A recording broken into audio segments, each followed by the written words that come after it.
Bismillahirrahmanirrahim. Assalamualaikum everyone and welcome to my channel ETA for you. For the conservation of ecosystem, यहाँ पर इस सवाल में कहते हैं कि माहौलियाती निज़ाम की तहफ़्फ़ुज़ के लिए हमें क्या करना चाहिए।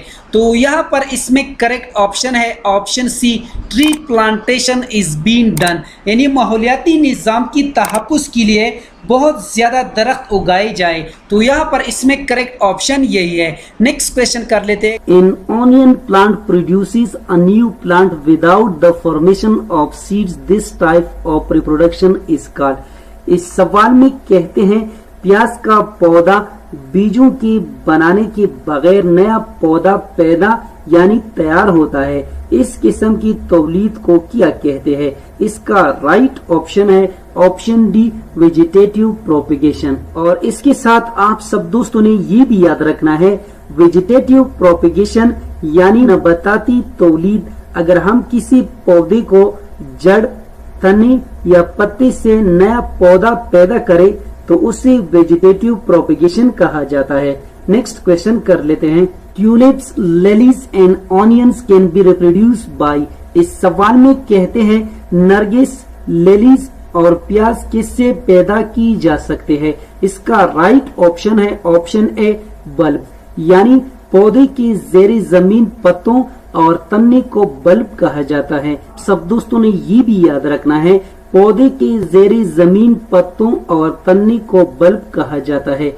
नेक्स्ट क्वेश्चन कर लेते हैं। Neuron cells fibres which conduct nerve impulses toward cell body are. इस सवाल में कहते हैं न्यूरॉन सेल की वो रेशे जो नर्व इम्पल्स को सेल बॉडी की तरफ लाते हैं या न्यूरॉन का वो हिस्सा जो प्यामात उसूल करता है क्या कहलाता है? इसका राइट ऑप्शन है ऑप्शन बी, डेंड्राइट्स। और इसके साथ आप सब दोस्तों ने ये भी याद रखना है कि न्यूरॉन का वो हिस्सा जो प्यामात को ट्रांसमिट या सेंड करता है ऑक्सन कहलाता है।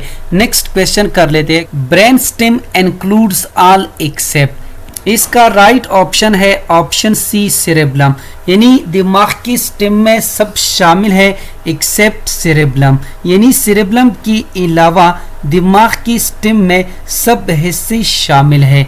इसका राइट ऑप्शन यही है।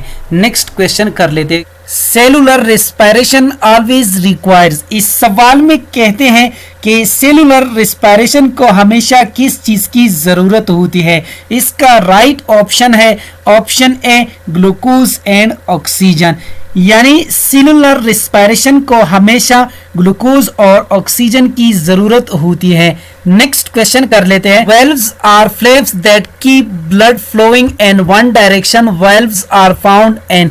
इस सवाल में कहते हैं कि फ्लेप होने वाले वेल्व्स जो खून को एक डायरेक्शन में बहाते रहते हैं। तो आप सब दोस्तों ने ये मालूम करना है कि वेल्व्स ये कहाँ पर पाए जाते हैं। इसका राइट ऑप्शन है option C, vein and heart, यानी फ्लैप होने वाले वेल्व्स जो खून को एक डायरेक्शन में बहाते रहते हैं ये वेल्व्स वेन और दिल में पाए जाते हैं। नेक्स्ट क्वेश्चन कर लेते हैं। Fungus is an example of. यहाँ पर इस सवाल में कहते हैं कि पपुंदी किसका मिसाल है? यहाँ पर पपुंदी फंगस को कहते हैं।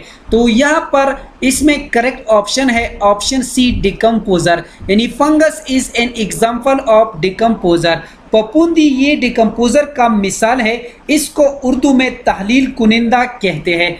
Oxygenated blood is found in 2 chambers of heart including. इस सवाल में कहते हैं कि ऑक्सीजनेटेड ब्लड ये दिल की 2 चैम्बर्स में पाया जाता है। आप सब दोस्तों ने ये मालूम करना है कि इसके अलावा नीचे दी गई ऑप्शन में ये किस में पाया जाता है? इसका राइट ऑप्शन है option C, right atrium and right ventricle. Next question कर लेते हैं। Penicillium is an example of which group. यहाँ पर इस सवाल में कहते हैं कि पेनिसिलियम ये किस ग्रुप का मिसाल है? तो यहाँ पर इसमें करेक्ट ऑप्शन है ऑप्शन बी, फंजाई, यानी पेनिसिलियम का ताल्लुक फंजाई की ग्रुप से है। उम्मीद करता हूँ कि आज की वीडियो आप सब दोस्तों को पसंद आई होगी। जिन दोस्तों को वीडियो पसंद आई हो, समझ गए हो, तो प्लीज चैनल को भी सब्सक्राइब करें, वीडियो को लाइक और शेयर लाजमी किया करें। शुक्रिया, अल्लाह हाफिज।